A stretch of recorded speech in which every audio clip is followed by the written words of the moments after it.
Стотици пълнолетни младежи всяка година напускат домовете за деца, лишени от родителски грижи. И без семейна подкрепа трябва да намерят дом и работа. Здравейте, казвам се Тодор, на 22 години съм, от град Варна и през последните години живея в наблюдавано жилище Възможност. Преди да вляза в наблюдаваното жилище, бях в ЦНСТ Изгрев, Център за настаняване от семейен тип. Бях там 5 години, от 13 годишен, може би, ако не се лъжа, между 13 и 14 годишен. След това навърших пълнолетие и се преместих в наблюдаваното жилище. Можеш да кажеш с какви предизвикателства се сблъскал тогава, преди да влезеш в наблюдаваното жилище? Трябваше да избера дали да работя или да продължа да уча. Понеже нямах завършен 10-ти клас и това ми пречеше доста да се изкарам шофьорската книжка и да се развия в тая сфера, която исках, а именно строителството. Мога да споменавам имена? Можеш. Благодарен съм на Надя Георгиева. Тя е човекът, който ми даде тази възможност да мога да работя и да уча. Тя е човекът, който ме взимаше дали от самото жилище или от самия обект, който работя, и ме водеше на училище. Изчакваше ме да си завърша часа, изпита, така да кажа. И след това ме връщаше обратно, за което съм и безкрайно благодарен и не мисля, че бих се справил без нея. А ти какво работиш в момента? Последно време се занимавам с шпаковане, боядисване, освежаване на апартаменти, цели сгради, така да кажа. Харесва ми тази работа. Чувствам се в свои води там, понеже дори ако има нещо, ако имам проблеми, ако имам нещо, което да ме тревожи, бягам от тях по този начин. Спрямо големите обекти, които си работил и опита, който си натрупал, докъде определяш границите? Не мисля, че трябва да определям граници, понеже, както казах, всеки ден се учим и не се знае след година къде ще стигна. Къде мислиш, че ще стигнеш след 5, след 10 години? С това, което мисля, като цел, което съм си поставил, да създам няколко бригади до тогава, да създам своя фирма и да се разшири този бизнес, така да кажа. Какви мечти или цели имаш за себе си? Извън бригадата? Мечтата ми е да успея, така да кажа. Искам да успея, когато създам семейство, да нямам нужда от нищо, да нямам лишение, нито аз, нито моето семейство. Просто един достоен живот.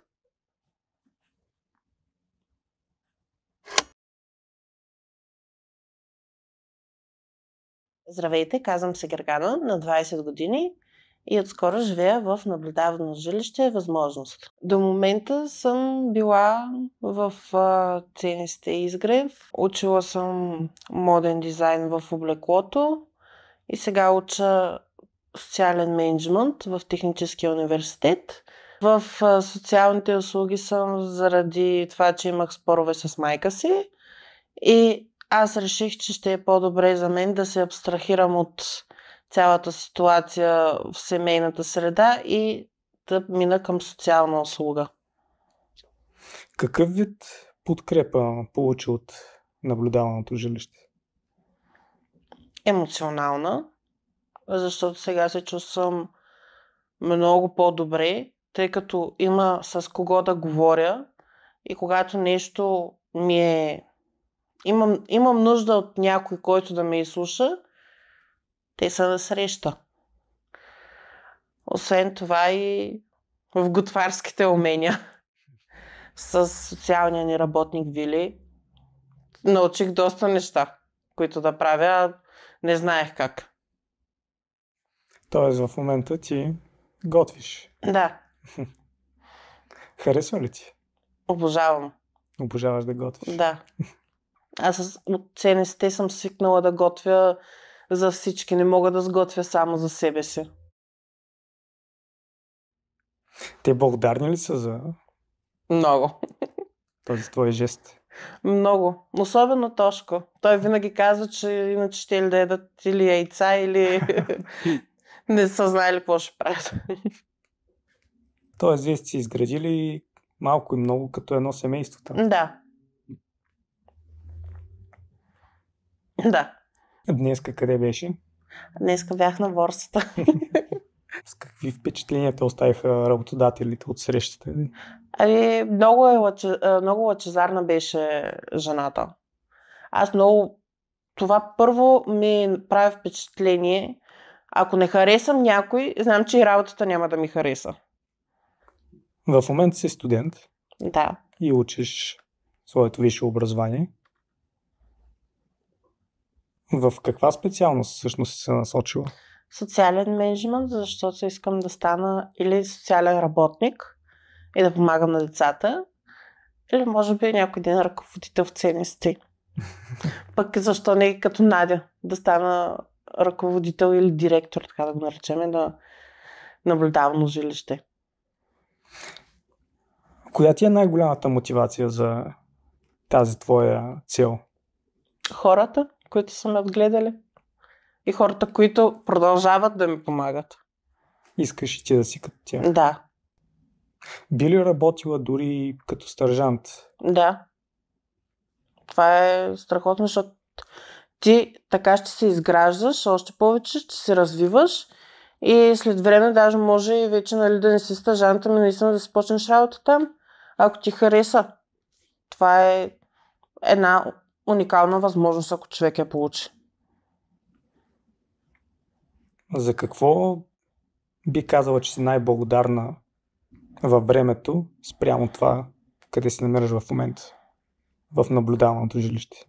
Благодарна съм, че съм там, защото може би ако бях в семейната среда, която не ми влияеше добре, аз нямаше да съм това, което съм сега. Щях може би да съм даже да не мога да се завърша образованието. Но успях да вляза в университет, а това да кажем е най-голямата мечта на баба ми. Какво би казала на децата, които те първа биха влезли в наблюдаваното жилище? Какви съвети би им дала? Да не се страхуват и че никой няма да ги съди, ако искат да направят нещо, защото ние се подкрепяме. Дори да искаш да станеш нещо, което по принцип е не толкова възможно, да кажем в България, но ако вярваш и знаеш, че можеш да го постигнеш, те ще помогнат, каквото и да коства. Какво означава благодарността за тебе?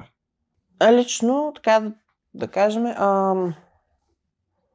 аз съм благодарна, че е имало някой, който ме е подтикнал да го направя и аз му благодаря заради това нещо. Защото ако не е бил той, аз или нямаше да го направя, или щях да кажа после.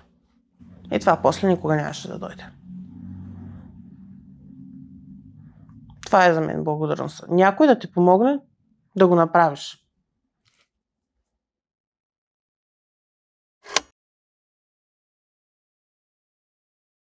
Здравейте! Казвам се Виктория Иванова, на 24 години съм и от 5 години може би вече съм в наблюдавано жилище възможност. Аз съм студентка в Технически университет Варна. Първа година съм с социален мениджмънт. Извън университета обичам много да се занимавам с четене на книги, гледане на филми, особено от скоро време документални. Обичам домашният уют. Какво детство имаш ти? Доста интересно. Прекарах си по-голяма част от детството в селска среда, заобиколена от кокошки, от най-различни животни, като зайци, кози, всичко селско-стопанско. Понякога създавах малко страх за родителите ми, защото си мислеха, че нещо ще ми се случи, но пък често виждаха, че доста така от животните са се сприятелили с мен. Какъв вид подкрепа получи в наблюдаваното жилище? Какъв ли не? Най-големият вид подкрепа, който получих, беше психическата подкрепа. Малко преди да ме настанят в жилището, бях загубила баща си. Известно време след като се настаних, загубих и баба си и бях останала напълно сама, но всеки, който беше в жилището, беше до мен, показа ми, че не съм сама със сигурност. Винаги има хора около мен, на които мога да разчитам. И това ми създаде едно огромно доверие към тези хора.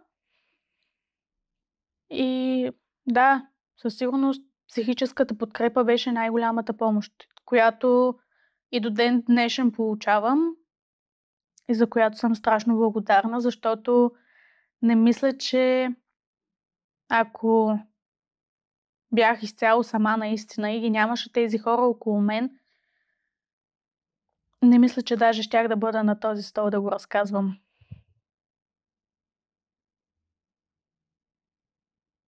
Припознаваш ли хората от жилището като не само приятели, но и семейство? Да. Вие се подкрепяте взаимно, помагате си. Със сигурност. Дори да имаме неразбирателства между нас, със сигурност, ако един от нас е в някакъв вид проблем, ще застанем зад него и ще му помогнем. Все пак сме хора, които живеем заедно и семейство сме. Дори да нямаме една кръв, сме малко семейство. Като се върнеш назаде във времето, смяташ ли, че си израснала като човек от влизането си в наблюдаваното жилище? Доста. Ако се върна до момента, в който влязох в жилището, виждам една огромна разлика между детето, което влезе в жилището и младата жена, която съм в момента. Какво би казала на други младежи, които тепърва ще влязат в наблюдаваното жилище? Да внимават кой е около тях, кои са им приятелите, защото не всеки иска да ти е приятел с добро. На кои хора би желала да благодариш в жилището, ако са ти помогнали извън него? Надя Георгиева със сигурност. Тя беше жената, която ме прие в жилището.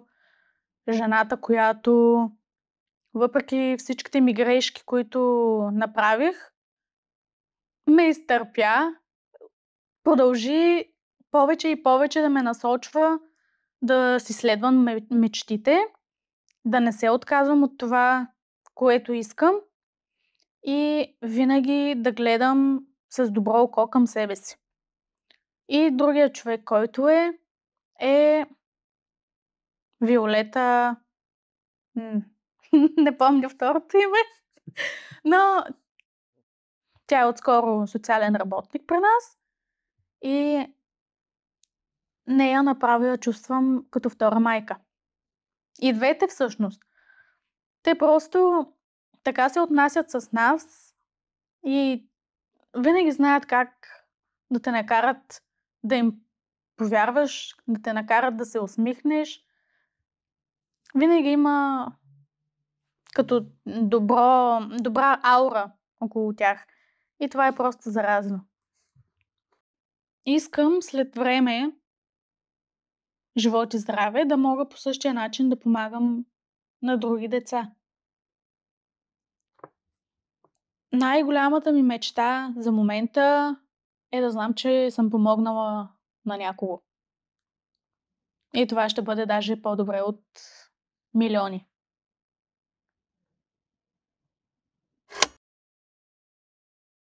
Здравейте, аз съм Даниел, на 19 години. Скоро тренирах лека атлетика с известен треньор в стадион Локомотив.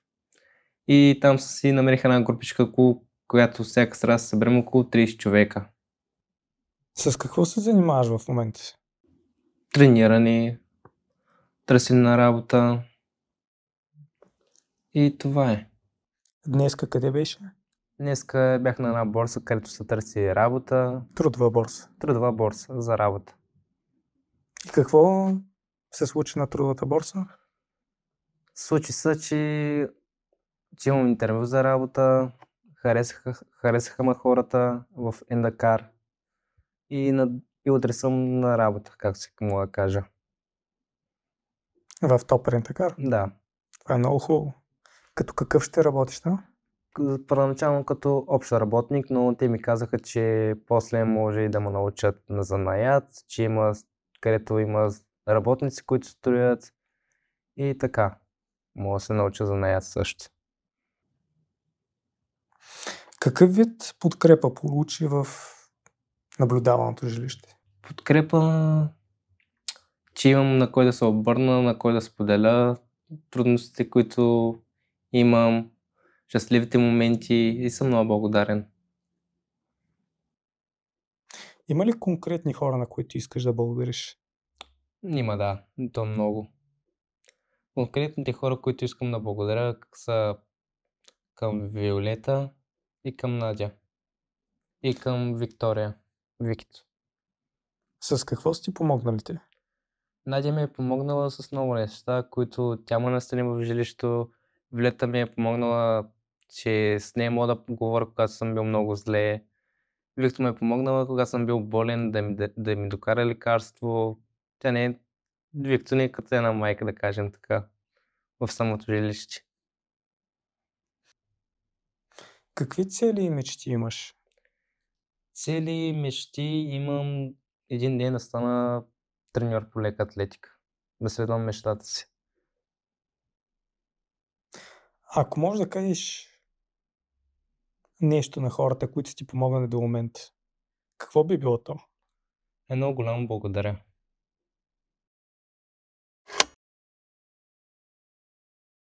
За мен социалната работа е начин на живот и призвание.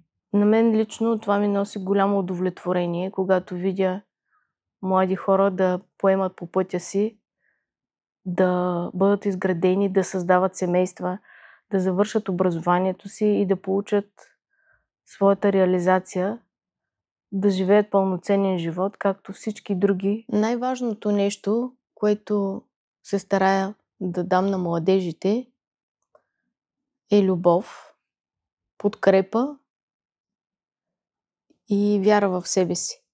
Изключително много съм благодарна на всички онези хора, които са помагали през цялото това време тази услуга да продължи да съществува и до днес.